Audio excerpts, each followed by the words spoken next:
मुंबई में बारिश कहर ढा रही थी लगातार। बिजली कड़क रही थी। गलियां जो आमतौर पर भरी रहती हैं सुनसान थीं। परछाइयां नाच रही थीं, हवा से मुड़ रही थीं। हवा में डर घुला हुआ था, घना और दम घोंटने वाला। शहर जो कभी जीवंत था अब पुराना सा लग रहा था। टूटती इमारतें मौन खड़ी थीं, तूफान से राज की बातें कर रही थीं। पुरानी बिल्डिंग के गारगोयल घूर रहे थे, बारिश में उनके हाव भाव बदल रहे थे। हवा का हर झोंका चीख की तरह लग रहा था। गीली मिट्टी की खुशबू में कुछ और भी मिला हुआ था, कुछ धातु जैसा, बेचैन करने वाला। यह गले के पीछे चिपक गया, हवा में एक मौन चेतावनी। यह रात पुरानी कहानियों के लिए थी, यह रात डर के राज करने के लिए थी। वह एक टूटते हुए मेहराब में घुस गया, आश्रय की तलाश में। हवा और ठंडी हो गई, धातु जैसी गंध तेज हो गई। जमीन असमान थी, मलबे से भरी हुई थी। वह लड़खड़ा गया, उसका हाथ किसी ठंडी, धातु जैसी और चिकनी चीज पर पड़ा। एक हड्डी। वह पीछे हट गया, दिल तेजी से धड़क रहा था।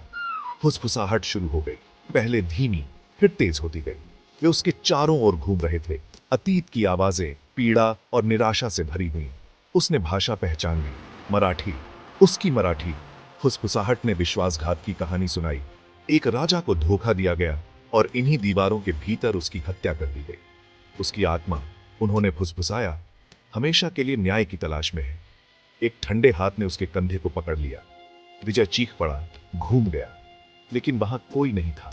वह अकेला था, या था। फुसफुसाहट तेज हो गई, एक ही शब्द में बदल गई, बार बार दोहराई गई, मेहराब की सीमाओं में गूंजती रही, बदला, बदला, बदला। अचानक बारिश रुक गई, हवा थम गई, फुसफुसाहट बंद हो गई।